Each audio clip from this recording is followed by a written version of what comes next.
بسم الله الرحمن الرحيم. الحمد لله والصلاة والسلام على رسول الله وعلى آله وأصحابه أجمعين، أما بعد.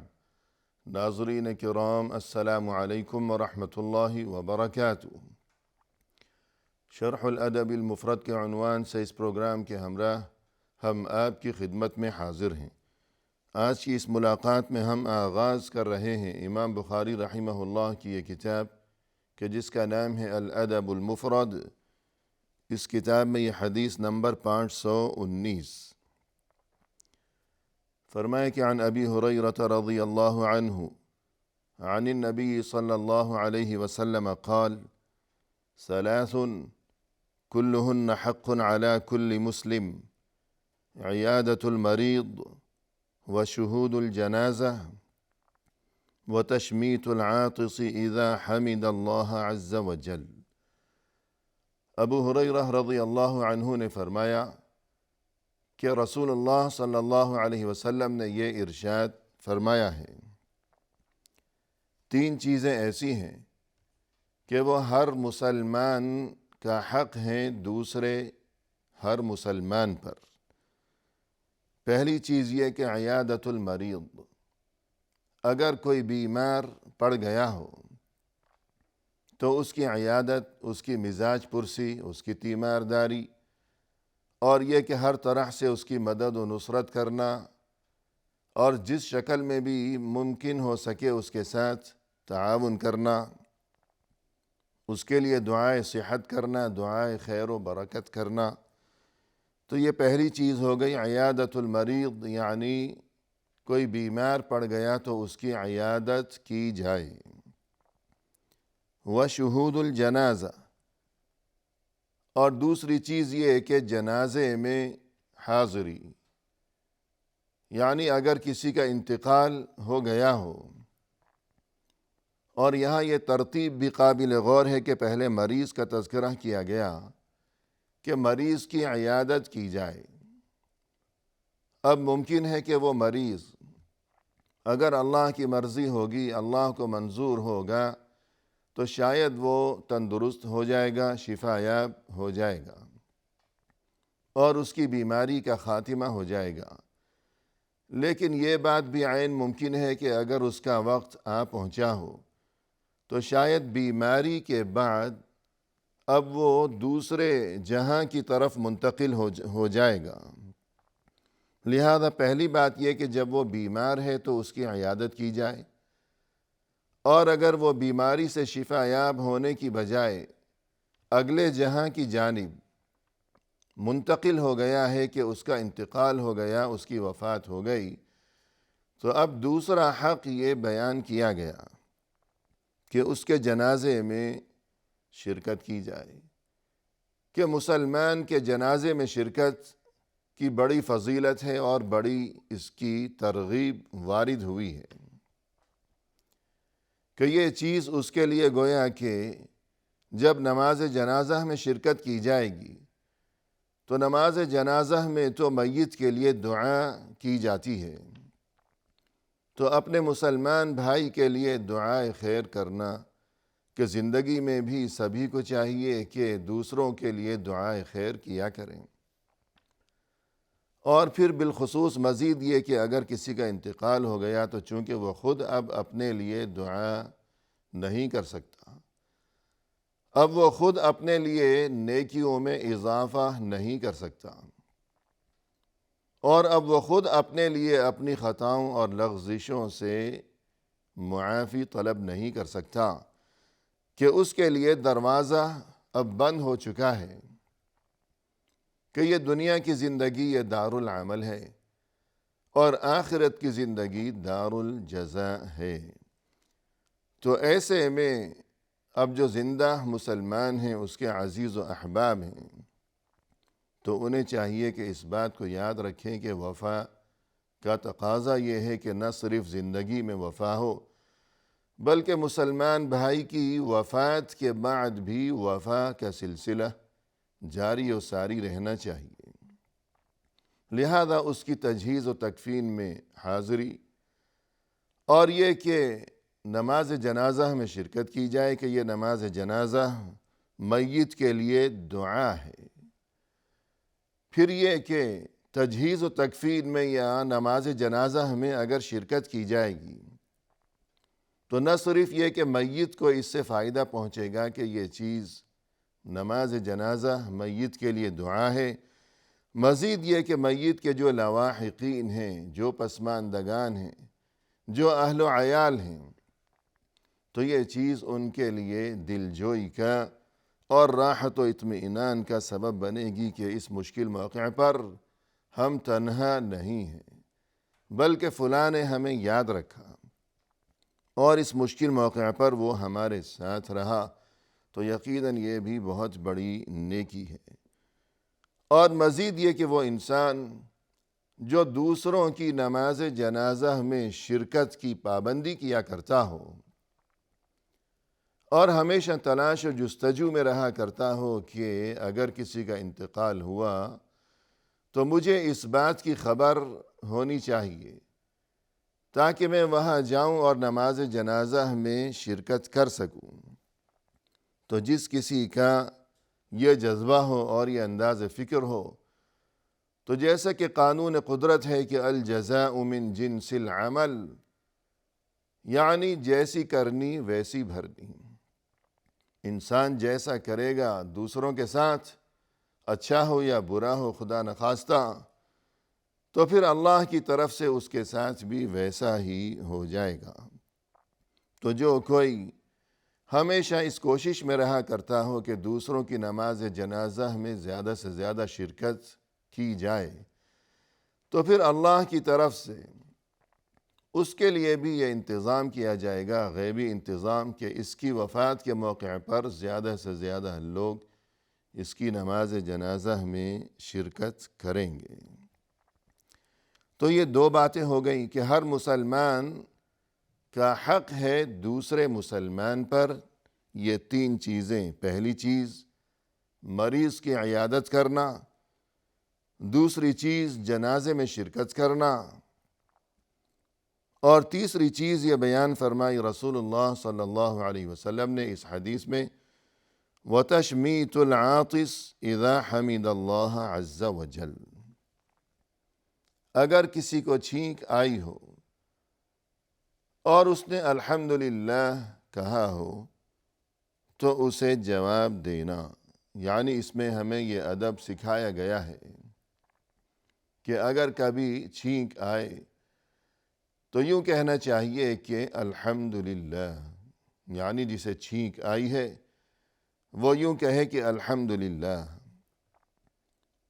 اور جس کسی نے اس کی یہ بات سنی ہے، جو کوئی وہاں قریب موجود ہے کہ اس نے دیکھا کہ فلاں کو چھینک آئی اور اس نے الحمدللہ کہا ہے، تو اسے چاہیے کہ جواب دے۔ یہاں اس حدیث میں تو یہ تذکرہ نہیں ہے، لیکن دیگر احادیث کہ مثلا خود امام بخاری رحمہ اللہ نے اس کتاب الادب المفرد میں یہ حدیث آگے درج فرمائی ہے کہ جس کا نمبر ہے 921، فرمایا کہ اذا عطس احدکم فلیقل الحمدللہ، تم میں سے کسی کو جب کبھی چھینک آئے تو وہ کہے کہ الحمدللہ، وَلْيَقُلْ لَهُ صَاحِبُهُ يَرْحَمُكَ اللَّهُ، اور جو کوئی اس کا ساتھی ہے، جو کوئی اس کے قریب موجود ہے کہ جس نے یہ منظر دیکھا کہ اسے چھینک آئی اور اس نے یوں کہا کہ الحمدللہ، تو اسے چاہیے کہ یوں جواب دے کہ یرحمک اللہ۔ فَإِذَا قَالَ لَهُ يَرْحَمُكَ اللَّهُ فَلْيَقُلْ يَهْدِيكُمُ اللَّهُ وَيُصْلِحُ بَالَكُمْ، تو جب جواب دینے والے نے چھینک مارنے والے کو یوں جواب دیا کہ یرحمک اللہ، تو اب اس کے جواب میں جسے چھینک آئی ہے وہ یوں کہے گا کہ یہدیکم اللہ ویصلح بالکم۔ الغرض یہ چھینک کا جو معاملہ ہے تو اس بارے میں بھی دین اسلام میں ہمیں ادب سکھایا گیا ہے کہ جب چھینک آئے تو انسان اللہ کا شکر ادا کرے اور یوں کہے کہ الحمدللہ، کیونکہ اگر چھینک اٹک جاتی ہے یا رک جاتی ہے تو یہ چیز انسان کے لیے تکلیف کا سبب بن جایا کرتی ہے کہ اسے بڑی الجھن محسوس ہونے لگتی ہے کہ چھینک اٹکی ہوئی ہے، لیکن اگر چھینک آ گئی تو اسے سکون اور آرام محسوس ہونے لگتا ہے۔ لہذا اسے چاہیے کہ اس نعمت پر کہ سکون مل گیا اللہ کا شکر ادا کرے اور یوں کہے کہ الحمدللہ، اور جس کسی نے اسے یوں کہتے ہوئے سنا ہے وہ یوں جواب دے کہ یرحمک اللہ۔ اور مزید یہ کہ یہاں بقول اہل علم اگر کسی کو ایک بار چھینک آئی اور اس نے کہا کہ الحمدللہ اور دوسرے نے جواب دیا کہ یرحمک اللہ، پھر دوسری بار بھی ایسا ہی ہوا، پھر تیسری بار بھی ایسا ہی ہوا،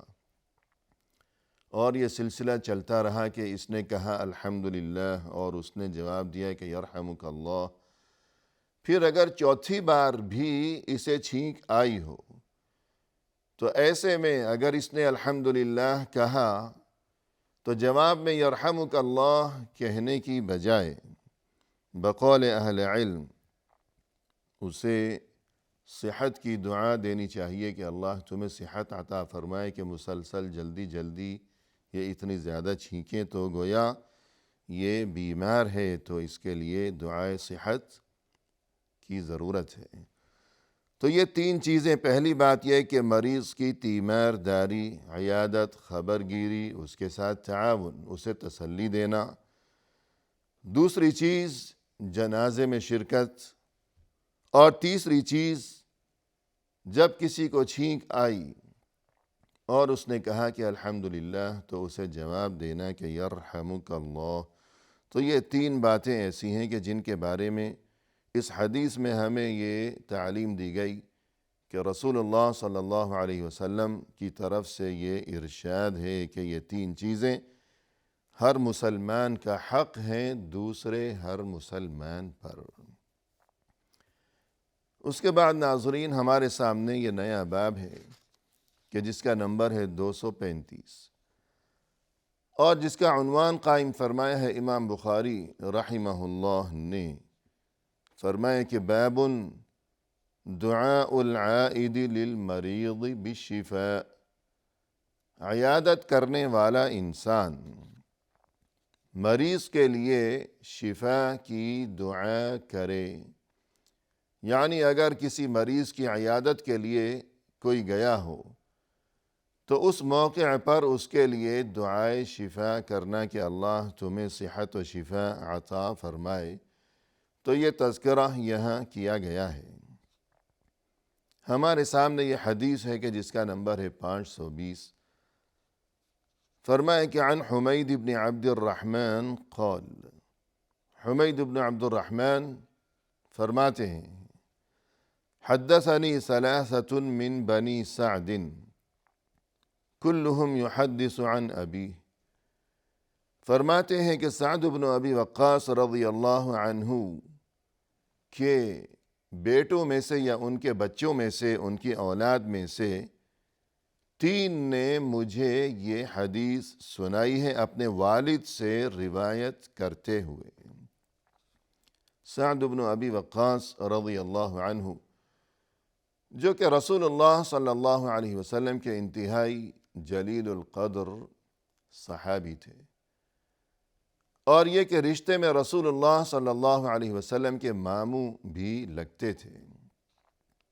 اگرچہ عمر میں یہ رسول اللہ صلی اللہ علیہ وسلم سے یقیناً بہت چھوٹے تھے، لیکن چونکہ ان کی کچھ رشتہ داری تھی رسول اللہ صلی اللہ علیہ وسلم کی والدہ ماجدہ سیدہ آمنہ بنت وہب کے ساتھ کچھ رشتہ داری کا سلسلہ تھا، تو اس لیے گویا ایک طرح سے یہ رسول صلی اللہ علیہ وسلم کے ماموں بھی تھے۔ آپ صلی اللہ علیہ وسلم ان کے ساتھ بہت ہی شفقت و محبت کا معاملہ فرمایا کرتے تھے۔ مزید یہ کہ یہ السابقین الاولین میں سے ہیں، یعنی وہ خوش نصیب ترین حضرات کہ جو دین اسلام کے ابتدائی دور میں مشرف بے اسلام ہوئے کہ یہ چوتھے انسان ہیں رسول اللہ صلی اللہ علیہ وسلم کے اعلان نبوت کے بعد یہ چوتھے شخص ہیں جو کہ مسلمان ہوئے تھے، اور اس وقت ان کی عمر تھی محض 16 برس۔ تو یہ سعد بن ابی وقاص، مزید یہ کہ العشرہ المبشرون بالجنہ، کہ وہ 10 خوش نصیب ترین حضرات کہ جنہیں رسول اللہ صلی اللہ علیہ وسلم نے اس دنیا کی زندگی میں ہی ایک بار ایک موقع پر ان 10 کا ایک ساتھ نام لیتے ہوئے آپ صلی اللہ علیہ وسلم نے انہیں اس خوشخبری سے شاد کام کیا تھا کہ یہ فلاں اور فلاں اور فلاں، یہ 10 افراد یہ جنتی ہیں۔ تو انہی میں سعد بن ابی وقاص رضی اللہ عنہ بھی شامل ہیں۔ تو ان کے بچوں میں سے یہ راوی یہ کہتے ہیں کہ 3 نے مجھے یہ حدیث سنائی یا میرے سامنے یہ واقعہ بیان کیا، اور یہ 3 عامر اور مصعب اور عائشہ۔ اور یہ واقعہ جو ان کے ساتھ پیش آیا اس وقت ان کی صرف ایک ہی اولاد تھی، یعنی ان کی بیٹی عائشہ، جیسا کہ آگے اس حدیث میں تذکرہ کیا گیا ہے۔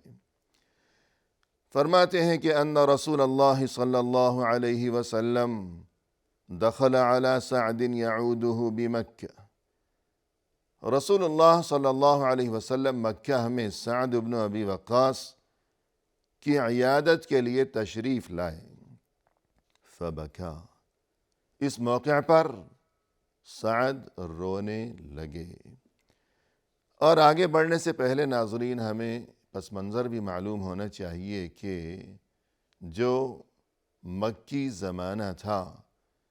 رسول اللہ صلی اللہ علیہ وسلم کی بعثت کے بعد، جو ابتدائی 13 سالہ ہجرت سے قبل کا جو زمانہ تھا جسے مکی زمانہ یا مکی دور کے نام سے یاد کیا جاتا ہے، تو اس زمانے میں معاملہ یہ تھا کہ جب ہجرت کا حکم نازل ہوا نبوت کے 13ویں سال، تو مکہ چونکہ دار الحرب تھا، لہذا تمام اہل ایمان کے لیے مکہ سے مدینہ کی جانب ہجرت کر جانا ضروری قرار پایا کہ اب مکہ میں باقی رہنا گویا کہ اب یہ جائز نہیں ہے۔ تو یہ صورتحال تھی کہ جس کا یہاں اس حدیث میں بھی تذکرہ کیا گیا ہے، اور اس سلسلے میں مزید بقیہ تفصیل اور گفتگو کے ہمراہ انشاءاللہ ناظرین کرام ہم آپ کی خدمت میں جلد حاضر ہوں گے۔ اس وقت تک کے لیے اللہ کے حوالے۔ وآخر دعوانا ان الحمد للہ رب العالمین۔